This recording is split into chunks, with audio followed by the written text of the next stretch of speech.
Hello, my name is Lashani, and today I'll be giving you guys a speech on what the welfare system originally was and how it is now after we had the reform, and how it has just affected everyone throughout the whole history of what the welfare system is, and asking the question, did the welfare system help America rise out of poverty, or did it help America just fall into poverty, or did it give us the option to just level out the even side of what it is?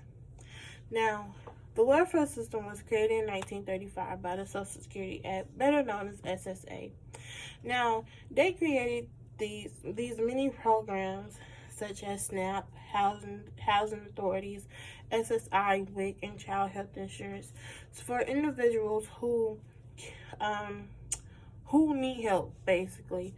And so anyone can get these assistance. You just have to apply within your state and what region you live in to receive your benefits.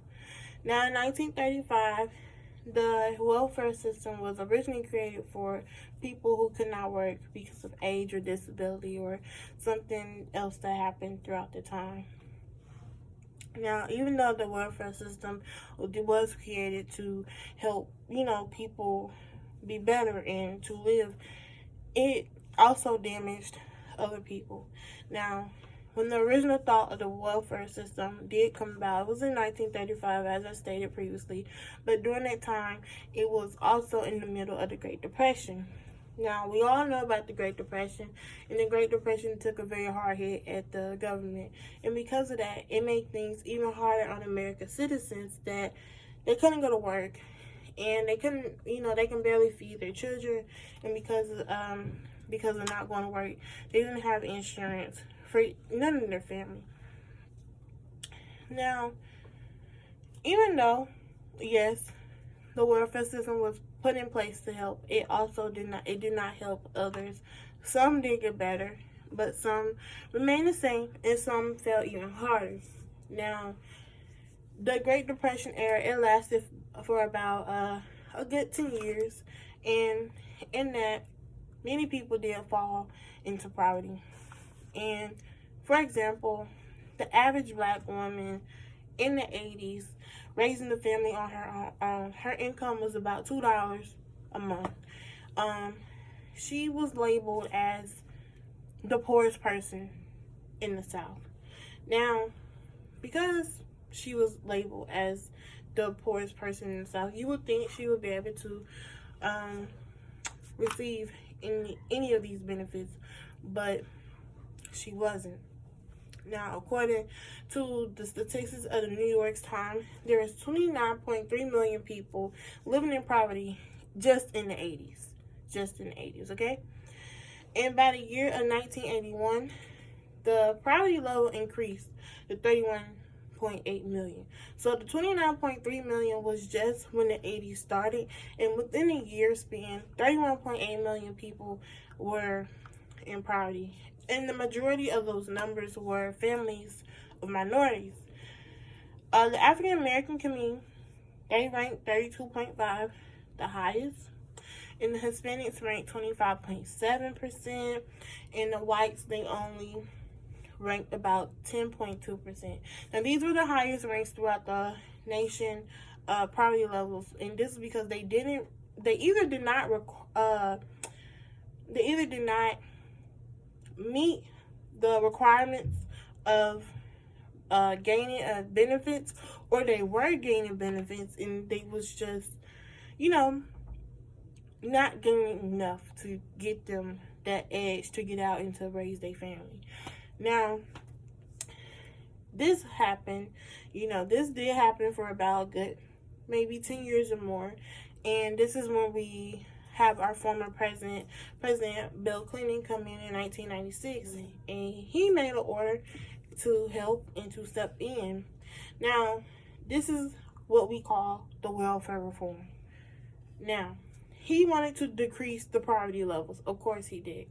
But by him doing that, the reform, it shut down a lot of the traditional welfare system that they had to aid the families, like with dependent children. And many poor people, the minorities, they were affected even more because they could not make a living on what they already had. So it was hard to make a living on something, what was being taken away, and they already didn't have it before. Now they were given a better opportunity to apply in for assistance, and in the new system, it was only for temporary needed families.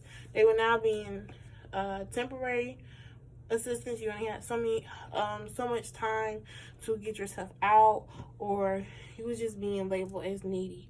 Now, applicants in America, and you're within your own state, you have own laws and things you have to go through. The general basis is just the same. You require things like you apply, and then throughout then you go through level of steps, and they look at things such like income and how many children you have. Many people either require and they get assistance, or they don't get any assistance. And although that the reform did take place and it was meant to help people, it was things that wasn't changed. It only made it worse. Many families, unfortunately, they did still remain in poverty, and either they just did not receive the help, or they just did not either receive the help, or they just not then they didn't get enough, basically is what I'm saying. Now, even though now throughout the time of history, and we have saw how the poverty levels have risen and fell and all those things, even though the reform happened almost 20 years ago, things have changed. Things have definitely changed. And our current president Trump and his administration has cut out many of those programs that were put in place to help women, children, and minorities that Bill Clinton has put in place to help. President Trump has taken a lot of those things. So the question of the welfare system that many general people may have, did it help America or did it fail America? And it's a 50-50 yes and no. Because yes, the welfare system was put in place to help America, but it's also a no, because many of those people who need help are not getting the benefits, and they're not receiving the help that they need to help them stay out of poverty, which is why it's so hard for people to get out of poverty. So in some cases, yes, it does help, but in some cases, no. And in the cases that do help, you are put on a very strict stipulation of what you can and what you cannot do, especially if you're living in housing. In conclusion, the welfare system, like I said throughout this whole speech, was originally meant for people who were disabled and only for age. But they changed that. Bill Clinton changed that after the reform. And now it's available to anyone to help. It's only up to what you make or what you do or how many children you have on what you can receive benefits such as. But